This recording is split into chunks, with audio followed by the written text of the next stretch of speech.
just purely because I'm curious as to who all exactly we have here. So by a show of hands, who here is a business owner? Yes, okay. And who here is building their book of business, maybe for a larger organization? Okay, so we got a lot of owners. This is awesome. All right, one more question. Who believes that they have successfully differentiated their business? Yeah, okay, cool. Let's talk about that. All right, great, my slides work. That's also good. All right, so let's talk about differentiation. Now, I could stand up here and tell you, oh my gosh, there are so many ways that you could differentiate your business, right? We could talk about pricing structure, we could talk about service offerings, we could talk about branding and logos and fonts and colors and audience niches and all of that, which is great and foundational and all very real and well and good and valid. And some of that is also listed in some of your workbook pages, just as a point of reference. But we're not going to talk about that today. Because those are the basics. And you guys are here for more than the basics. Again, all well and good, but those are the basics. So let's go ahead and jump in to addressing this very first question. How do I differentiate my business? Well, spoiler alert, this is not the right question to be asking. This is the wrong question. And what I mean by that is so often when we talk about differentiating our business, we talk about business strategy. And we start talking about all of these types of things. Again, all very real, well and good, right? We all talk about differentiating our business like this, but the reality is that this is actually a three-part equation and we're missing two really important parts. The first is the owner, which is the majority of the room, so that's awesome. And the second is the outcome of the sum of these two things. And so this is your secret sauce. This is what we're going to get into today. This is the secret sauce. And I really want you to pay attention and internalize this. So we're going to call this your unique lens or your specs. I wear glasses all the time, so we're going to go with that. These are your spectacles, your specs. So this three-part equation, I really want to emphasize that the owner is the most important part. So for example, if we really lean into the owner and their definition of success, which we're going to talk about in a few minutes, I want you to couple this with this understanding of business strategy. So take, for instance, I know we have all kinds of professions in the room, but let's just say we have a CPA firm, right? You could have two CPA firms that have the exact same mission, vision, values, goals, the same audience niche. They might even have the same processes, the same service offerings, all of that, right? It's going to be really hard to differentiate against, right? The exact same thing. But when we add the owner, the human element to that, there's no way you can have the same business because no two people are the same. So when you infuse the owner and that element of humanity into the business, it gives you your unique lens, your specs. And that's really important. And if we take that one step further and we add content to it, we have a four-part process here. And this is what I want to get into. And as we get into this, I want you to start thinking about, and we'll go through exercises on what your specs are, or what your unique lens looks like. And every single thing that you create, everything that you push out into the world, from a content standpoint, from a business standpoint, from everything, needs to be filtered through your specs. That's yours. That's ownable. That's uniquely yours. And that's what we're talking about, right? Differentiation. And the truth is that this is the most important part. And what I want you guys to be walking away with today is all of these four elements. I want you to walk away with a clear understanding of your definition of success as an owner, of how you may need to tweak your business strategy to align with that personal definition of success, have an understanding of what your specs are, and then also have a high-level content strategy to walk out of here with. Now, you might argue, wait a second, Kiley. hold tight. I've been working on this for a while, and I've nailed my audience, I've nailed my business operating structure, I've nailed my pricing structure, my logo is pretty. My design is better than most. Why should I listen to you? You don't know me. I'm doing just fine. Stop rattling, stop shaking the boat, right? Well, true, I don't know all of you, but I do know some of you. I know Michael is over here. We've got Linda, Steve, Lou. Hey, Lou. The thing is, over the last year, I've had one-on-one conversations with a lot of people in this room. And if there's one thing that I know about the people in this room, it's that you're not interested in doing just fine.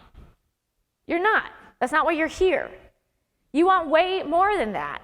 And the truth is that if you're doing just fine, and if you're just doing these basics, you're checking those boxes, again, good, well, and valid, you're playing it safe.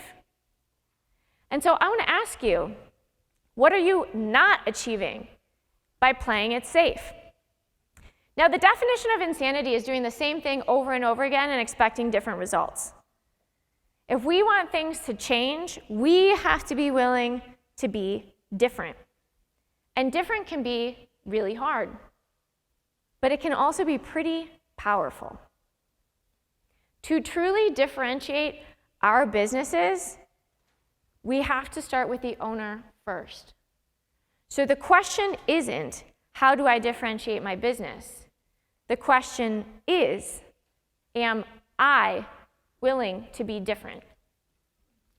As an internationally recognized serial entrepreneur, digital agency owner, and business strategist with 15 years of marketing and branding experience, and a client roster of hundreds of brands ranging from local mom and pop shops to international enterprises, I not only know how to build and run a company, but I also know how to build unique and powerful brands for the businesses who understand the value of that investment. And I know that you have to go deeper than the traditional differentiating in order to help your ideal prospects understand not only who you are, who you serve, the problems that you solve, but if you're a potential solution to them and their problems, because you get them, because you feel like them, because you think like them, and you're going to make this process easier on them, because that's what we all want, right? Make it easy. Now, throughout my years of coaching experience and self-discovery, I've also come to realize the importance and power of asking the right questions. So often, we spend our limited time and energy trying to find the right answers to the wrong questions. And we don't have an endless supply of time nor energy, right? There's an opportunity cost to everything. So we need to be really intentional and deliberate with the questions that we are asking. And I believe that 80% of solving any problem or getting to the bottom of something is asking the right question. So, what is asking the wrong question costing you? Well, I can tell you what it cost me. It cost me about 8 months, my entire profit margin, half my team, and my health. So Brainchild Studios is my digital agency, and we turned 5 last year. Year over year, we continue to grow. Year over year, we continue to increase profit margins. Year over year, we continue to gain international recognition.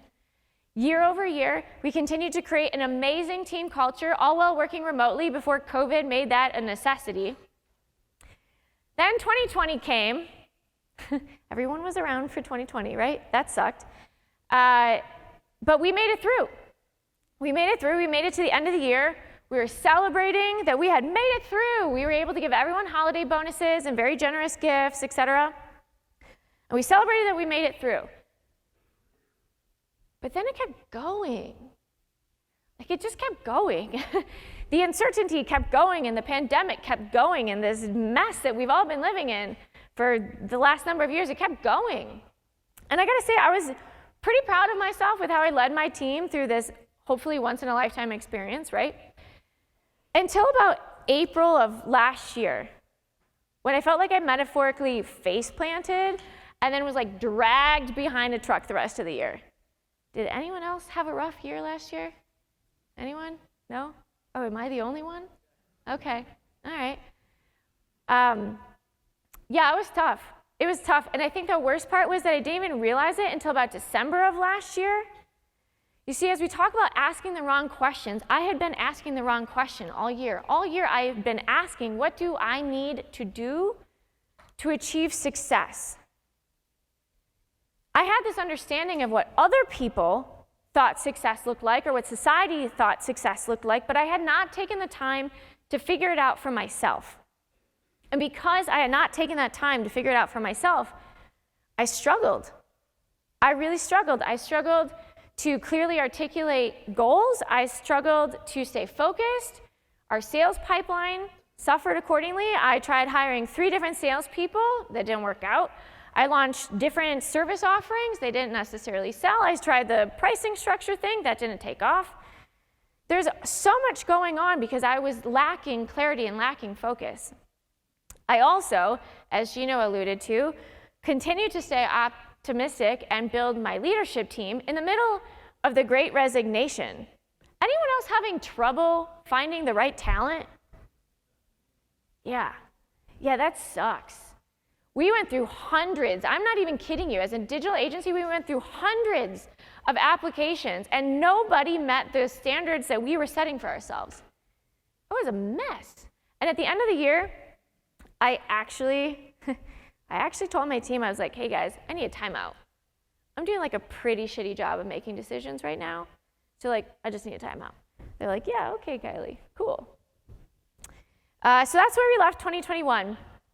And the thing is, I realized that I had spent so much time and energy trying to make sure that my team and my business was doing all right, I forgot to check in with myself. And again, I know Gino was just talking about the importance of checking in with yourself and creating that space. So at the end of the year, I realized I just needed to take a break. I need to find the opportunity to find clarity with that. And the truth is that after checking in with myself, those 14-hour days caught up, I was not doing great. But the question I should have been asking myself is, what do I really want? What do I really want? What do you really want? Because what I realized is even if I had achieved the things that I thought would lead me to success, I wouldn't actually be where I wanted to be. I really needed to find the space to get clear on exactly what that was. You see, when we start with the business and not the owner, we miss the first half of this equation. We miss the foundational half, the most influential half. And it doesn't matter how big or small a company is, every company started with a vision. Every company started with a founder. Every company started with the hopes and dreams and desires of a person, of a group of people. It started with humanity. And when we lose the humanity in business, we lose the why and the who. And we're left with the what and the how. We're left with systems and numbers and processes. We're left with the equivalent of a body that has no heartbeat. When we lose the humanity in business, we lose the opportunity to differentiate ourselves on our internal beliefs, on the foundation of which we were built, on the very reason we exist.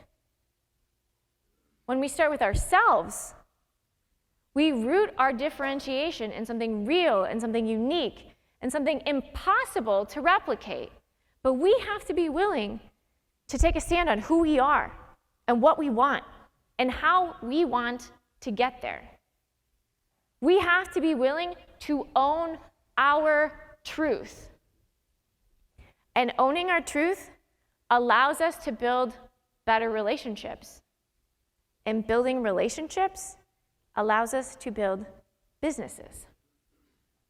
We have to start with the owner first. We have to be willing to be different. Now, how do we do this? Well, first things first, we need to understand what success looks like for the owner. So I've designed this infrastructure I call the DNA of success. And it's a two-part process. We start with the owner, and then we get into the business. And I want everybody in this room to be doing this exercise. I'm going to stop talking in just a moment and give everyone some time to work on this, and I'll walk around and answer questions. But I want you guys to really think about this for yourself as owners, and I also really encourage you to share this exercise with your business owner clients, because we really need to understand how we as individuals are defining success for ourselves. Because the second part of this is then aligning our business strategy to that definition of success, because without that alignment, as owners, we feel tension. We're not living that optimal life, right? We have to find that alignment. So, real quick, I'm going to run through this process. I'm going to give you an example of myself, just so you can kind of see how it all shakes out. You don't necessarily have this framework in your worksheets, but you do have a blank page. So I would recommend you kind of draw a line down the middle, and you can start workshopping this in just a moment. So here we go. The DNA of success, the definition and alignment of success. Start with the owner. Now we're going to ask similar questions of both sides here with small differences, okay? And yeah, you can start thinking through this now if you really want to. First question, as a person, not as a business, but as a person, as an individual, as a person sitting right here, right now, why do you exist? Why do you exist? What's your personal purpose? We're all here for a reason, right? We're all here to share our unique gifts with the world. Why do you exist? Who do you want to impact? Not necessarily what audience do you serve, although that might translate. This might be your family. It might be your community. It might be whoever's calling. What do you want? Thank you for that, by the way. That was awesome. That phone call was so well placed. Thank you. Good job. What do you want? What do you actually want for you, yourself, your family? What do you want? So often we get wrapped up in we move, and we forget to ask ourselves, what am I doing this for? What do I want? As owners, we have a lot of unique things at our disposal, right? And we can use our business to help get some of those things that we want. So I want you to think about how you're going to make those things that you want happen. That may include leveraging your business in some unique ways. Legally, of course. I know we've got plenty of attorneys here that can help us with that. And then lastly here, what are your values? What are your non-negotiables? The things that you're yep, this is me, and that's how it is. And then the last thing that I want you to think about to kind of encapsulate your entire body here is your state of being. Your state of being. How do you want to show up in the world? You guys, I promise I'm going to have a whole slide that you can take pictures of, but I really appreciate all of your interest here. But I'll give you a picture slide in a moment. But your state of being, how do you want to show up in the world? It's important to think about this because life happens fast, man. It happens really fast. Okay, so now you as a person, you're thinking about this, right? We're going to jump over to this other side. Your business. Again, similar questions, but we're talking about the business now. Why do you exist? Oftentimes, we commonly know of this as a vision statement, right? Why do you exist? Who do you serve? Who is your audience? And I'm going to give you a couple of frameworks to talk about that as well, but hopefully you've already started to think about this. Who do you serve? What problems do you solve for that audience? That should be the number one way you are identifying your audience. Not by demographics, not by age, not even necessarily by industry, not by company size, not by revenue size. What problems are you solving for these people? How do you solve them? Oftentimes, from a business standpoint, this will translate into a process, offerings, maybe even a mission statement. Your values from a business standpoint, what you operate by internally and externally. And then this last section here, this is your specs, your unique lens, right? This should be woven through everything that you do as a business. Okay, I'm going to give you a quick example of myself, and then we'll give you guys time to work through this. Okay, I'm the owner. My business is Rain 9. Here we go. My personal purpose is to create and elevate. I really want to support women and women small business owners. You can see how this is reflected in RAIN 9. Now, it's not identical. It's not intended to be identical, but there does need to be alignment, right?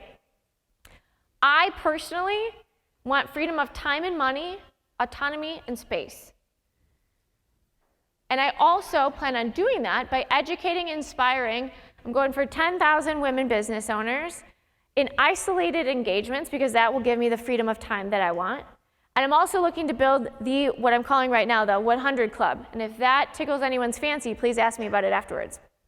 But you can see some of these same ideas reflected over into RAIN 9, helping women business owners build their businesses to live the lives that they want.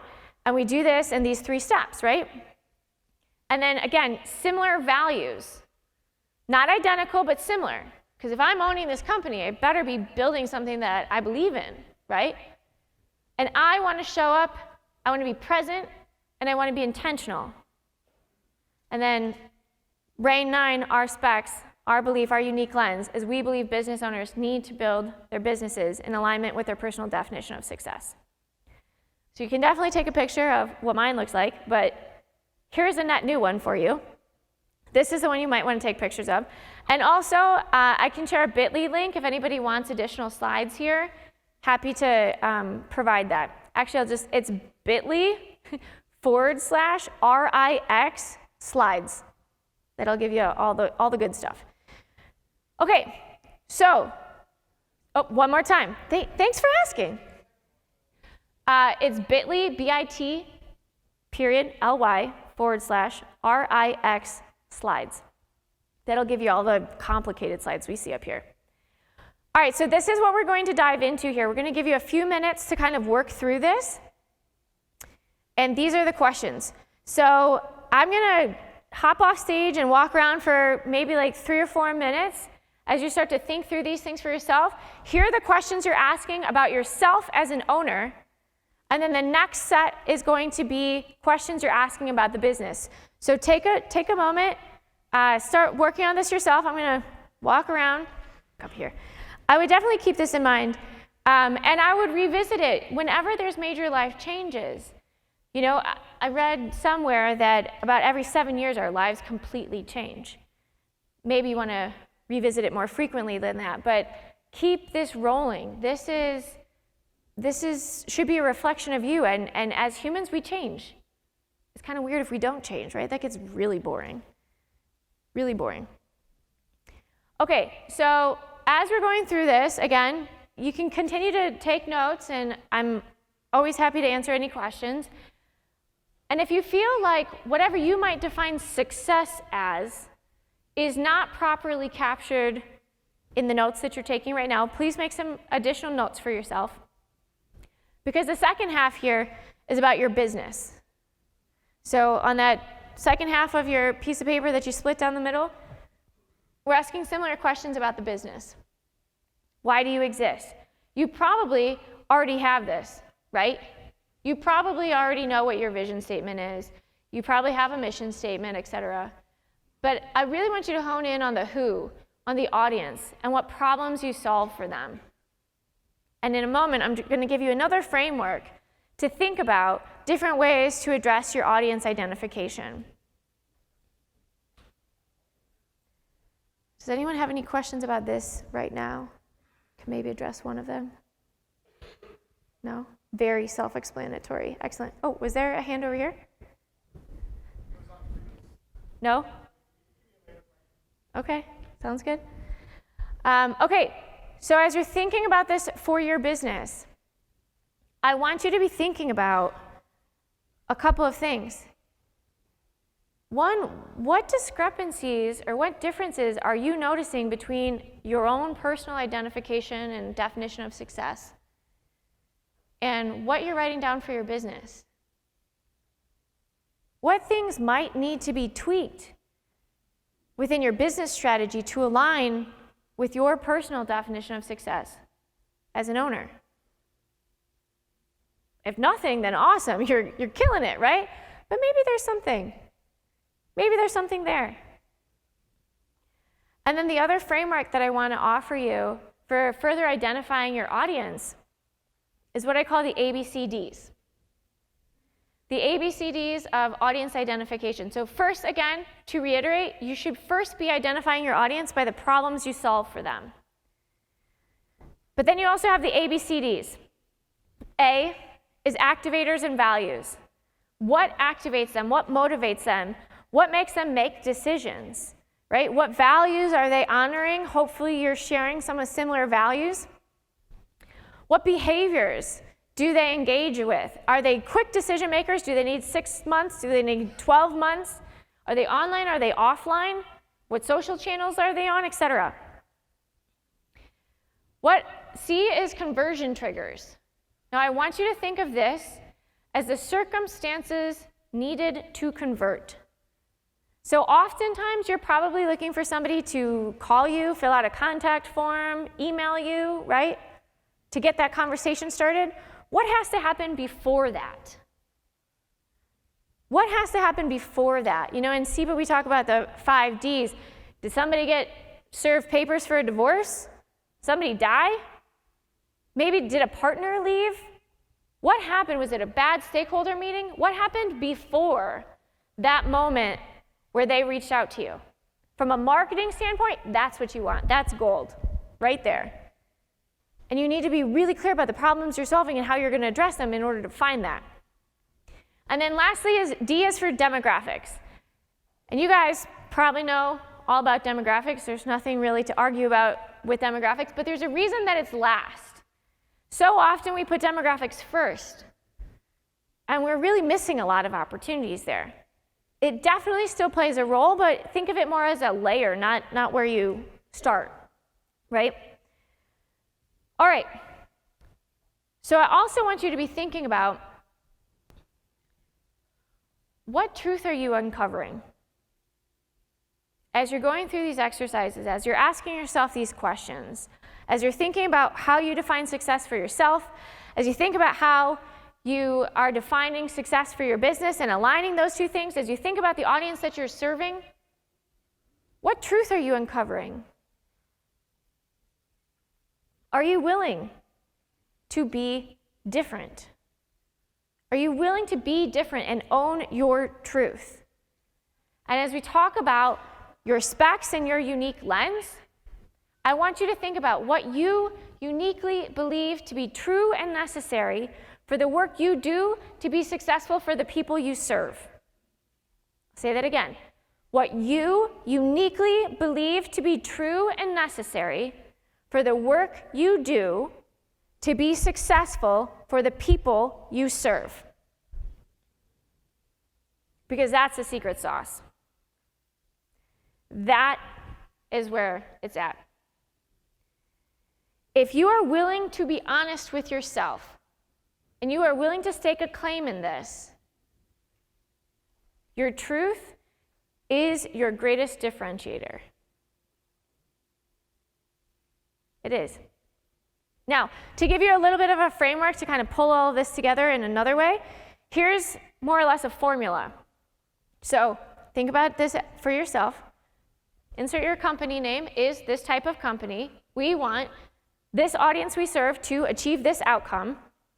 To do this, we believe your unique lens. So a couple of examples to see how that kind of goes together. Again, I'll use myself as an example. Rain 9 is an executive consultancy. We want women business owners to live the lives that they want. To do this, we believe they must align their business strategy with their personal definition of success. Brainchild Studios is my digital agency. Brainchild Studios is a digital content strategy agency. What do we want? We want our clients to be successful in their marketing efforts.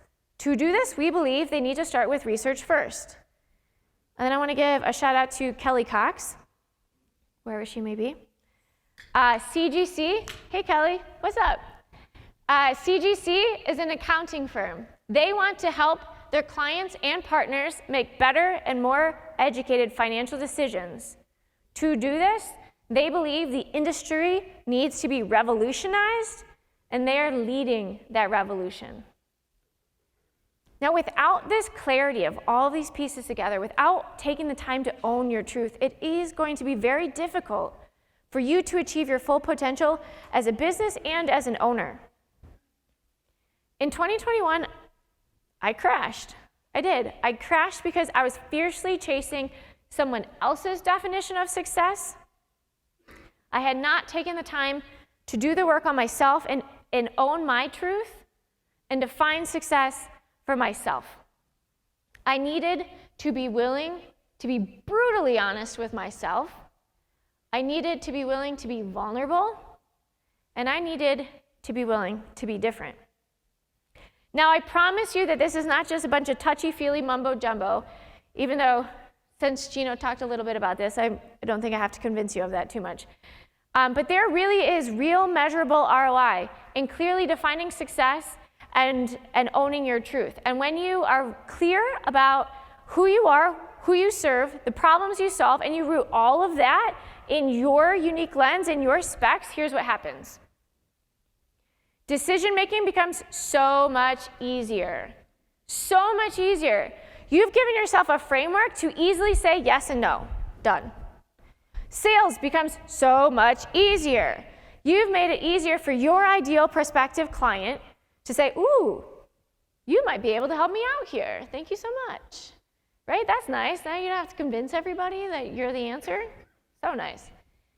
Client relationships tend to become more fulfilling because guess what? You probably have shared values. That's nice.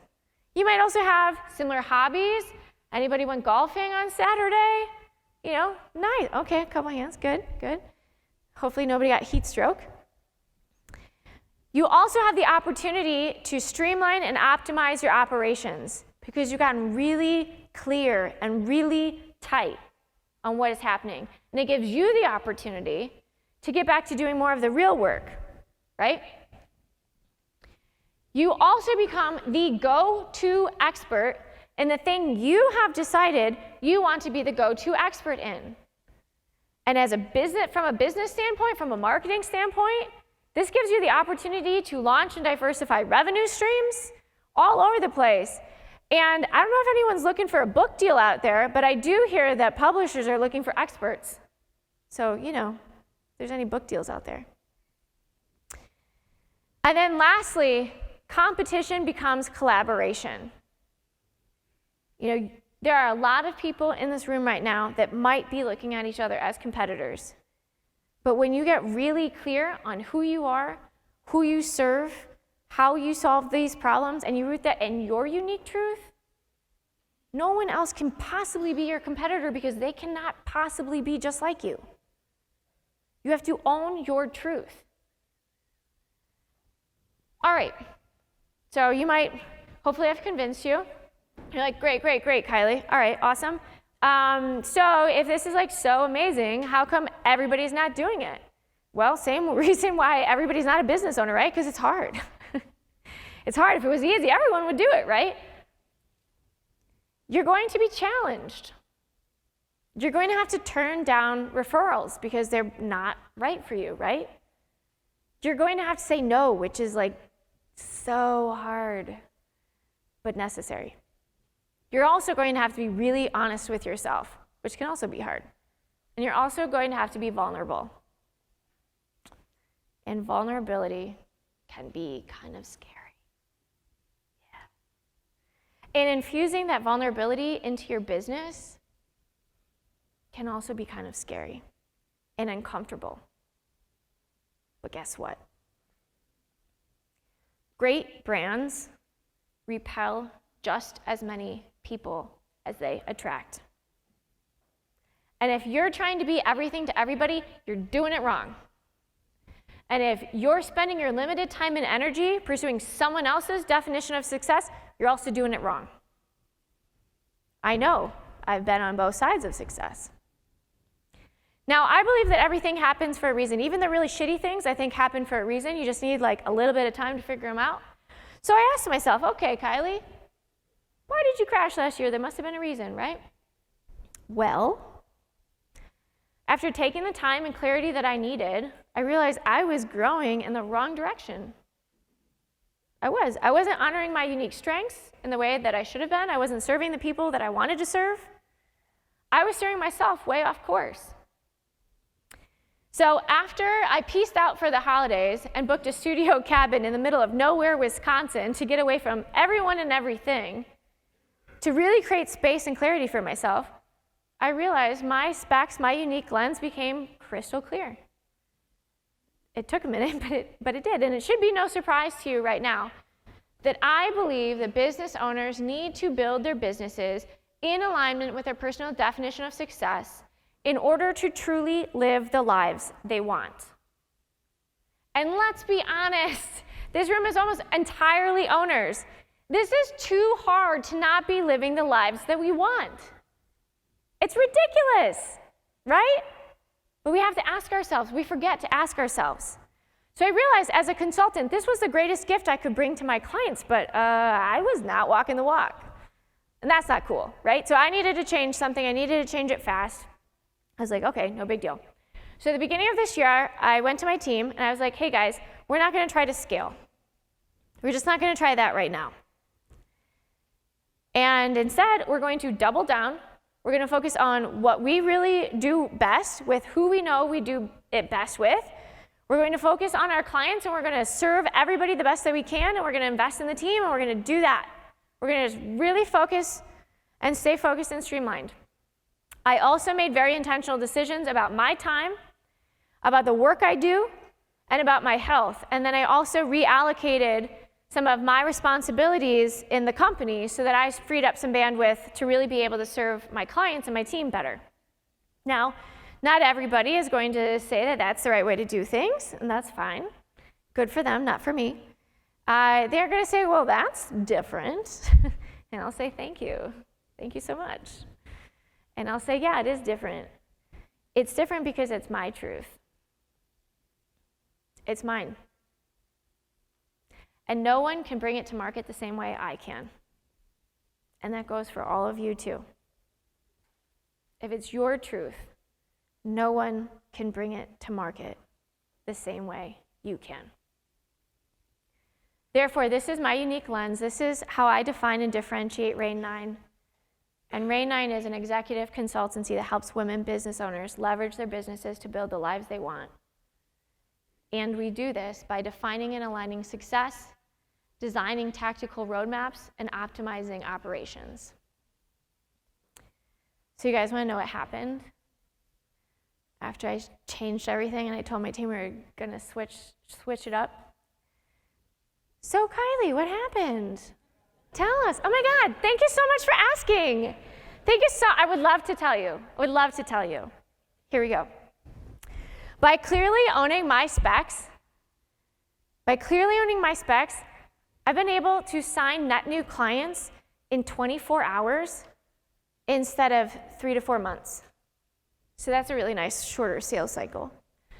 We were also able to sign more net revenue in this year, in the first 60 days, than all of last year. Which I was like, wow, shit, okay, that's cool. And then I'm also able to stand up here and say that we are currently projected to increase profits, not revenue, but profits, by 335% this year over last. I know, I see, yeah, not too bad. Thank you. Additionally, I've been able to give my team a 20% or more increase in their salaries, and I've been able to more than double my own personal income. If I had a mic, I would drop it. How's that for ROI? I told you, there's ROI. Be willing to be different. Be willing to be different. Now, I know most of you are here right now because you want to help people. Exit planning is an industry where people need help making a plan for their life's work, for their hopes and their dreams, for what comes next for their legacy. But they are looking for people that they know, like, and trust. You want to help? Know, like, trust. Trust takes time. Wouldn't it be great if trust was just like, oh yeah, I trust you now. Nice. It's not typically how it works. Trust takes time. Trust is developed by being reliable. And reliability is defined as consistent behavior. And consistent behavior is so much easier to achieve when it's honest. Anyone try to consistently lie all the time? Yeah, that's tough. So, let's talk about how we are going to get your audience to know you and like you so they have the opportunity to begin to trust you. We're going to talk about a high-level content marketing strategy here. You do have some workbook pages. Look for the ones that say step 3. I think it starts on page 53. Now you'll notice that there's 3 pages in there that are all identical. That's by design in the event that you have multiple audiences that you'd like to build this out for. If you just have one, then that's fine. Just use one page or doodle all over the other ones, whatever you want. So I'm going to walk you through this, and I encourage you to go ahead and make notes as I go through this. But before we get into it, I want to just give you a little bit of context. At the end of last year, we did original research on business owners, and so I just wanted to give you a couple little nuggets to keep in your back pocket as you work through this for yourself. So the content that they consume should be no surprise. Videos, podcasts, blogs, they're short on time, so don't ask for a lot of it, right? That sweet spot is between 10 and 30 minutes for podcasts. Make your blog scannable, be full of value and impact. They're looking for expert insights and thought leadership, so do not spend your time and energy regurgitating things. They're not interested. And then they're all over social media, and from our research, these were the platforms they were on in this order. Now, take that or leave that for whatever makes sense for you, but that's what our research came up with. The behaviors, what are they looking for? They're looking to be inspired, educated, and informed. And I will let you make your own assumptions about this, but men engage with content during work hours and women after work hours. Yeah. Have fun with that.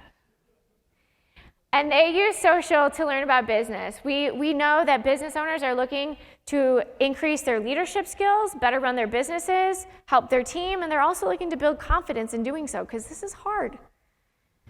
All right, so as we get into your workbook pages that look something like this, this is the high-level content strategy that we utilize at Brainchild Studios, and, well, I built it, so I bring it with me everywhere. Step 1, well, let's just say this. Content can be really overwhelming. By that unfortunate show of hands, who is overwhelmed by creating content? Yeah, right? It's like, oh, God, full-time job. Kind of. Could be. It is some people's. So I want to give you this framework to break it down so hopefully it's not terribly overwhelming. The first step is start with one original piece of content. One meaty piece of content. And then from there, we're going to slice and dice it into 3 to 5 different supporting pieces of content. Now, you're not building anything net new. You're just pulling it from the original content. And then you need to promote it, because guess what? If you don't tell anyone about it, it's not going to do a lot of good, right? So we need to find 2 to 3 different channels to distribute this through, and I recommend email being one of them, because that is a channel that you own. You don't own any social media channels unless Mark Zuckerberg is in the audience, which in that case, hey, but you don't own any social platforms. They could be shut down tomorrow. You own your email list, so that should definitely be one of your distribution platforms. And as you're thinking through this, I also want you to think about, what content can I create that's going to create awareness for the people who don't already know about me? And what content am I creating of value that will collect email addresses? Because that's gold. That's gold, building that email list, right? So one original piece of content, and I'll give you some examples of what that might look like. 3 to 5 different supporting content pieces that get pulled from that original content. Distribute it in 2 to 3 channels, and then we amplify it by getting as many other relevant parties involved. You don't want to miss that, because that's also gold. So much gold. All right, so I just want to give you a quick example here of how this could look. So how many people have podcasts? Some? Okay, cool. I just launched a podcast last month. Check it out. Welcome to Eloma. But for example, if say your original podcast or your original content was a podcast and you also recorded video at the same time, you could have all kinds of different things to do with it. And again, this is just an example. So say your original piece of content was a podcast, you could transcribe each of those episodes as a blog post. You could take the brilliant things that your guests have said and design those as social media pull quotes, stick them in emails. You got video, don't forget about that. You could take little snippets and you could put them into a YouTube playlist. YouTube is owned by Google, so it's the second largest search engine. Not too bad. So that's just a couple examples of how you could slice and dice one podcast episode. Right? So in theory, you only have to create a podcast. Now, don't get me wrong, it's not simple. There's a lot of work in creating a podcast. But that's it, though. One podcast. And then you slice and dice it, and you push it out. So here's a few examples of what this could look like for you.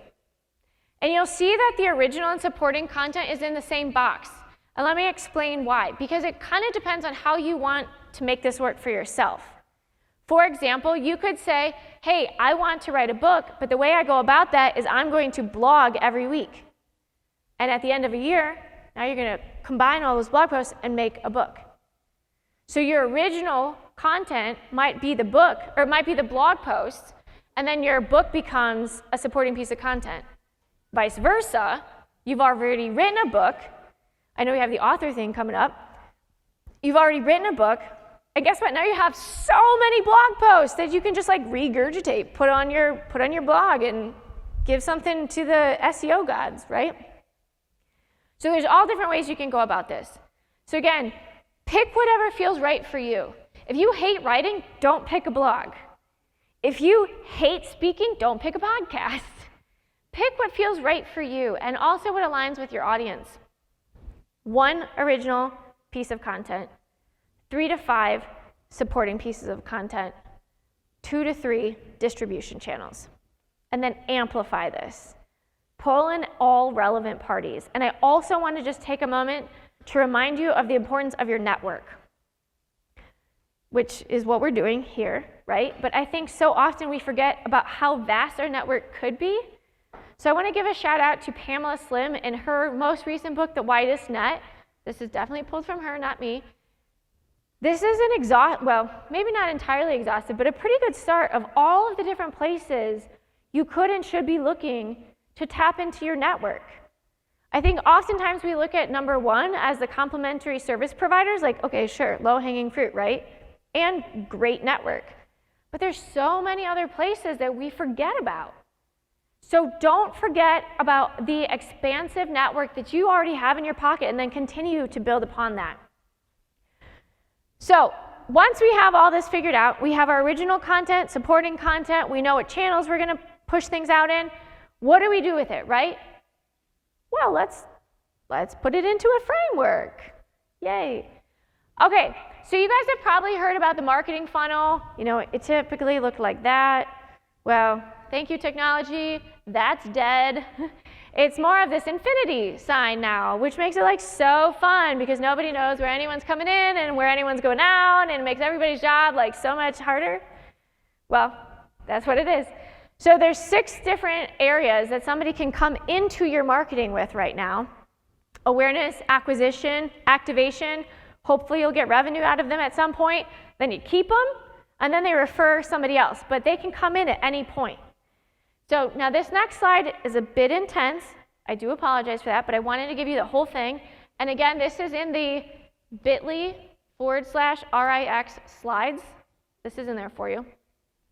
But the big thing I want you to take away from this slide is these 6 different areas of customer journey, right? You should be asking yourself, what is the question my ideal prospective client is asking at this stage of their journey? And then you should answer it. Find the question and then tell them the answer. Also a great SEO hack. Give them a very clear call to action and then create specific pieces of content that align with each element of that infinity sign. So feel free to take pictures. Again, bit.ly/RIX slides will be there for you. But the idea is you need different pieces of content to nurture your clients, right? Okay, so keeping an eye on time. I know we got to wrap up because we've got time for Q&A. Today, we've gone through a lot, right? We've gone through the DNA of success. We've gone through your specs, your unique lens. Hopefully now you have somewhat of a high-level content marketing strategy, and you're starting to think about your network a little bit differently, or more expansively. And in the name of networking, I invite all of you to find and connect with me on LinkedIn. And if we're going to go into Q&A in just a moment, so feel free to, grab your questions now and fire away. And if we don't get to them, I'm happy to be a resource. At the beginning of our time together, I asked you what you are not achieving by playing it safe. Now, I hope and I anticipate that all of you have different responses to this question.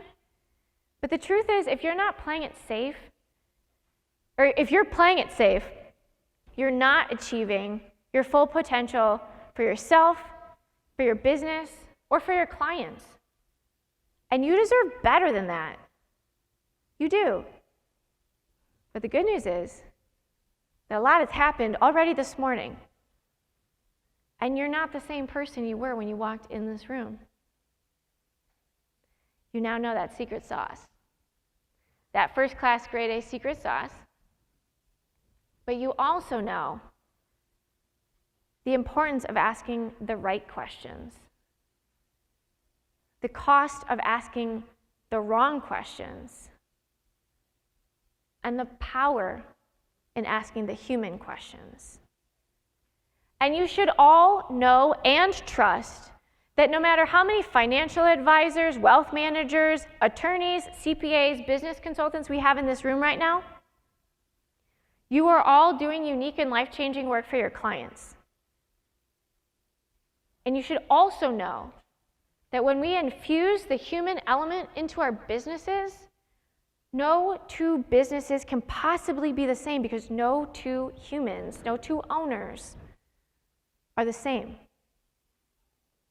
So I encourage you to be clear on who you are and what you want.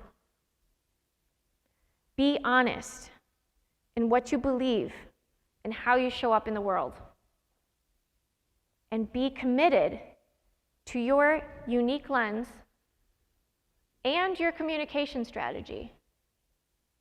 But more than anything, be willing to be different.